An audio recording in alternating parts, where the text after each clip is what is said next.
Good morning. At least it's morning here. Let me put it that way.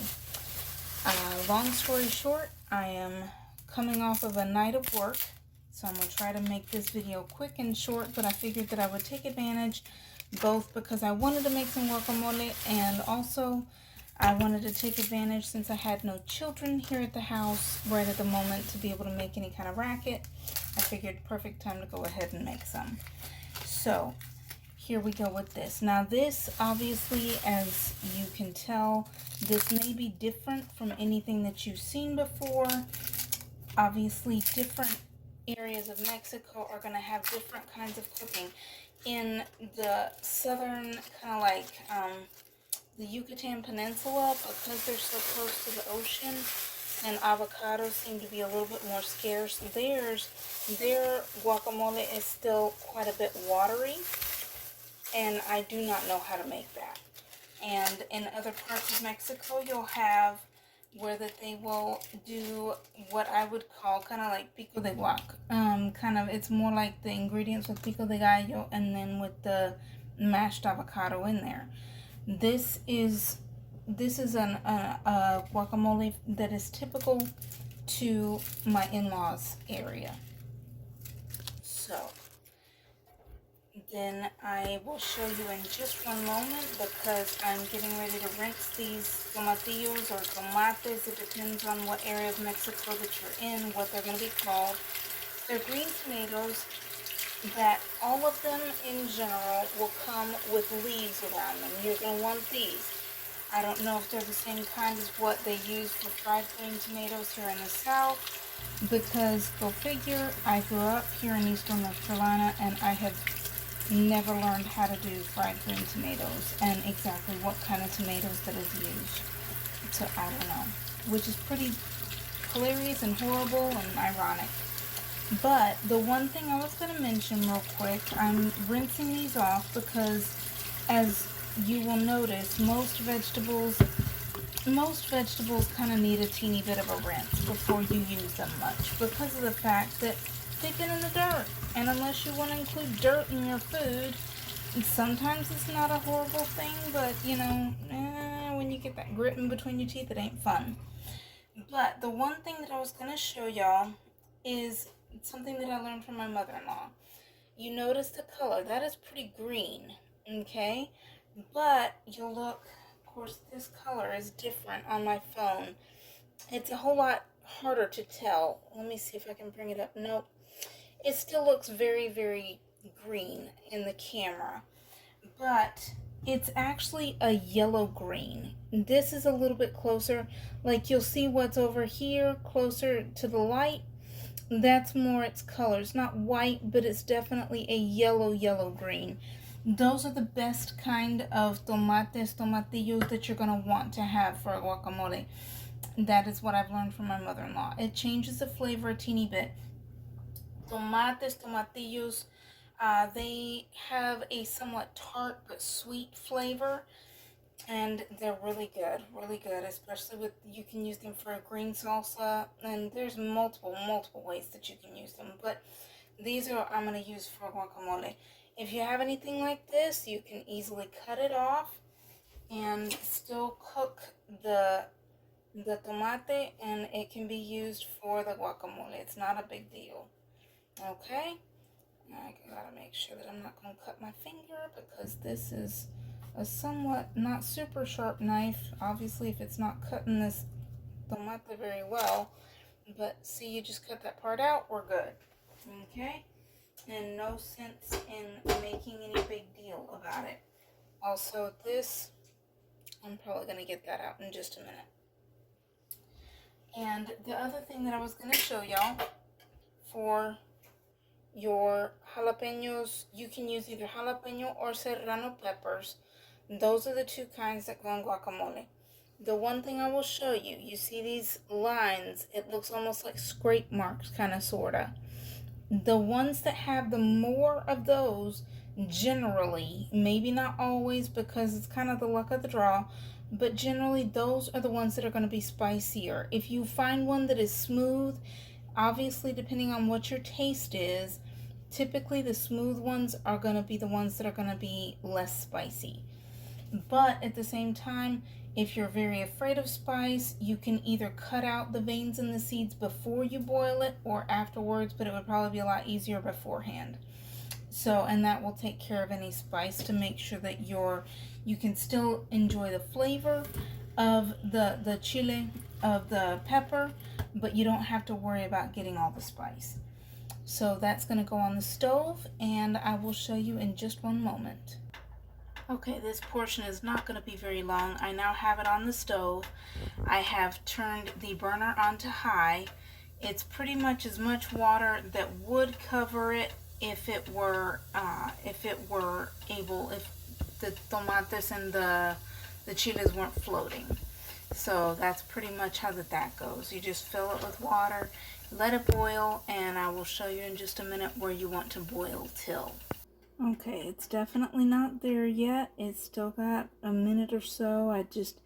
Actually being honest, I'm just making sure that the camera's not going to shut off on me. That's actually what I'm doing. But it's still cooking. You can see that it's getting ready to start boiling in just a moment. So it should be there pretty soon. It shouldn't be that long. Okay, pretty much now we're getting to the color that I'm looking for, okay? I don't know if you remember what these tomates look like before I put them in, but you can see that they're beginning to change colors. You don't really need for it to change completely, but you can see that even like the top of this is a different green than on the side, okay? That's what I'm looking for. It doesn't need to be, they don't need to be opening up and splitting apart. You don't need that to be able to make a good guacamole, okay? Alright, give me 1 second. Okay, now I'm going to take these out little by little, but I'm going to leave the chiles, I'm going to leave the jalapeños there for a few more minutes because they are so big that they don't cook as quickly as everything else, okay? So I'm going to just take these out one by one. No need to hurry it up. This one is still changing color, so I can get something else. Alright. This one is opening up, which that would sometimes be ever so slightly considered overcooked, but it's fine. It's not going to make anything gross. It's not going to make anything less good. It's just better if they are not opening up, okay? That's how it typically turns out the absolute best. But now this one's starting to change colors. I don't know if it's obvious over there, but it's starting to change colors. Maybe you can see it a little bit, especially in the camera now. You can see where it was in the water. Alright, so I'm going to leave the chiles for a couple of more minutes. They're still going to stay in there so that they can cook a teeny bit more, and I will turn it back on once they're ready. Okay, I'm going to show you real quick. Here are my chiles. They are starting to look really good. They're looking really cooked. They're kind of hot, so I don't want to keep on holding on to them. But in this camera lighting, it looks different. They're definitely, what you're looking for whenever you're cooking these vegetables is they're going to change colors. That's all you're really looking for. You don't need to worry about if they will become lighter as far as the chiles. They will become lighter. Anything else is, all you can say is that they change colors, and you will notice that there will be a definite difference. And like I said, the tomatillos, all you want is for, especially like the bottom or whatever is inside the water, you want that to start to change colors.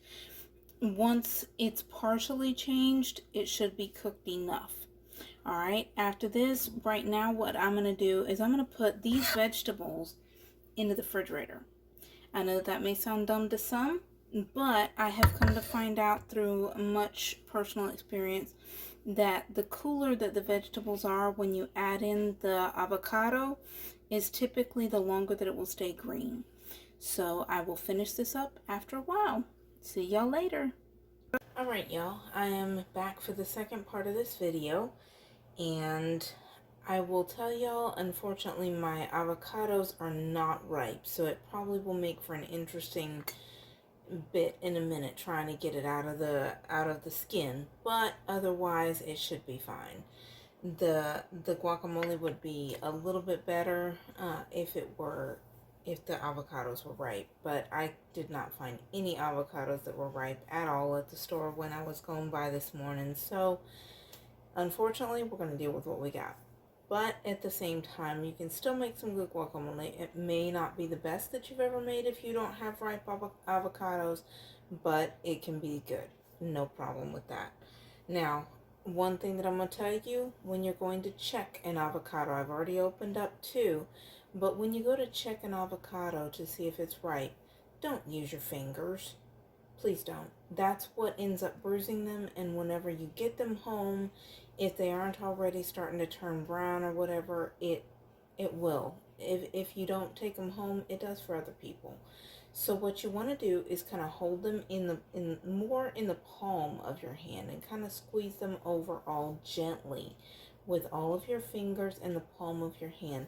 If you don't feel any give, it's not gonna be ripe. And also you can check up here if it has the stem still in there.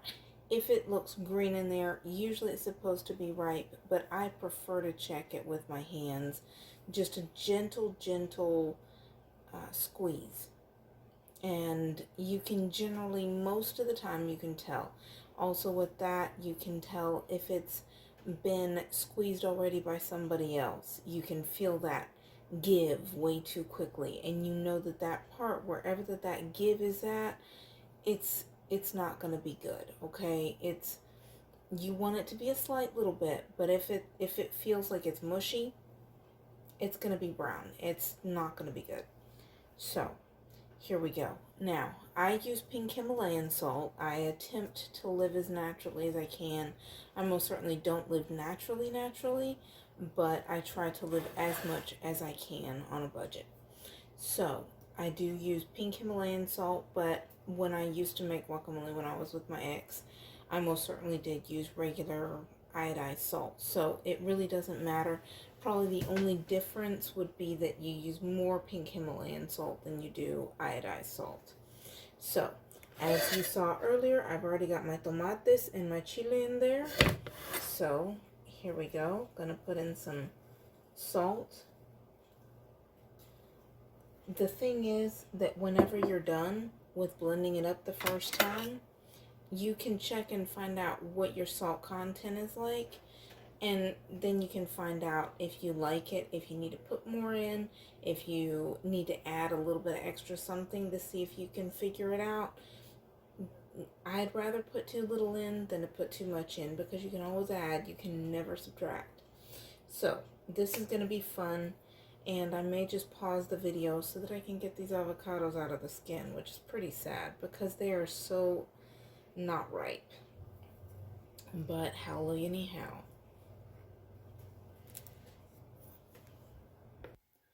Okay, I have some avocados now peeled. You can see that they're in my blender, but as you can see from what is here on this counter, it is most certainly not ripe, because if it were ripe, that avocado, the meat of the avocado would absolutely just, you could peel the skin off of it and it would be come off just easy. Kind of like if you want to say like the skin of bologna, when it comes off of that bologna, it just peels right off, no issues. And that's how a ripe avocado should come out of its skin. Okay, so we've got that done and we are ready to blend. Now in general, any blender should work, so don't feel bad if you have a different blender. It doesn't matter. So long as it will blend things up, that's what's important. So here we go.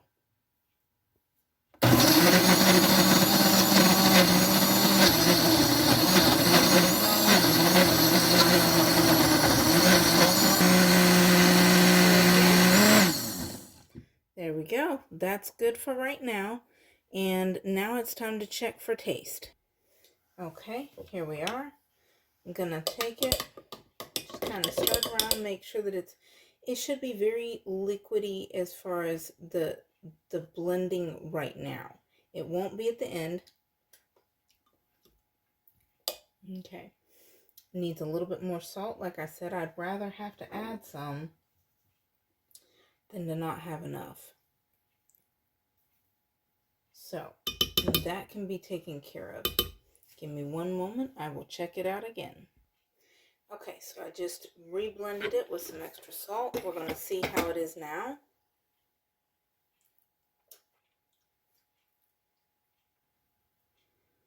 It's not bad, but it most definitely, it could use a little bit more chile because it's got no spice whatsoever. And of course, this is obviously to taste. Maybe some of y'all would be more happy with it like this. I'm going to add some extra chile because to me, guacamole is really good when it's got just a little bit of a kick. This has none.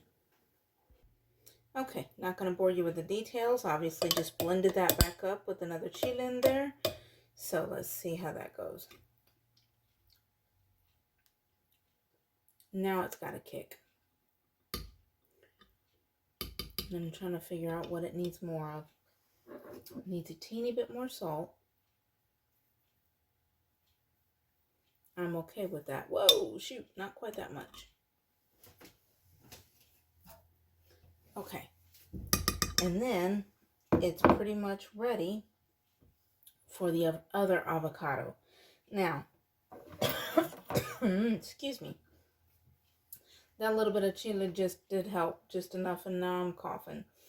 Okay, when you're about to take out the seed, this one is probably not going to be a piece of cake like it usually is. Usually, you take it, you put your knife into it, and it should twist out. Of course, this one is not gonna because it's not ripe, but that's how it usually should. You should be able to just take it, bam, and then let's go.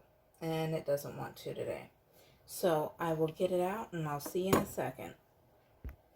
Okay, so now we have the extra avocado in there, and that is where you want to do what's called pulse your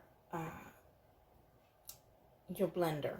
So, but the thing is, if you want to kind of bring it up just a little notch, you can also, I realized that on the other video I had a lot of bag rattling. So you can take a few sprigs, I will show you in just a minute, of cilantro, add it in there with the second bit of avocado. If you put it in there with the first, it becomes emulsified with everything else.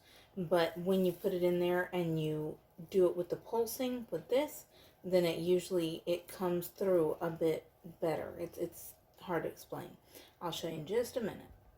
Okay, so we don't have much. It's just a little handful, just like that, very small, okay?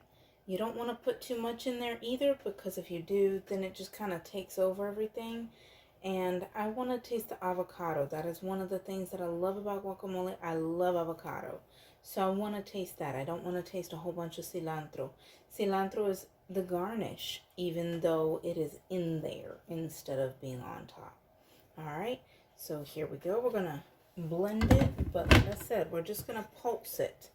It's not going to be anything, the continuous. Okay, let's see if I can move this camera without making it too hard. Okay, here we go. All right.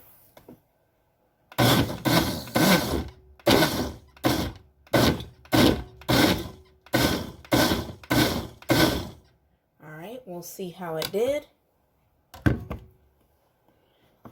Because you want to see, when you bring it out this time, you want to see chunks, not huge chunks, but you want to see chunks, okay? And that's exactly what I'm seeing. I don't know if you can see it from there. I am definitely seeing it. It's chunky, and that's what you want. And you can see that cilantro, maybe you can see it okay.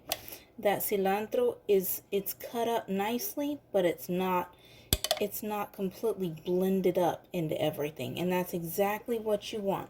Now, last step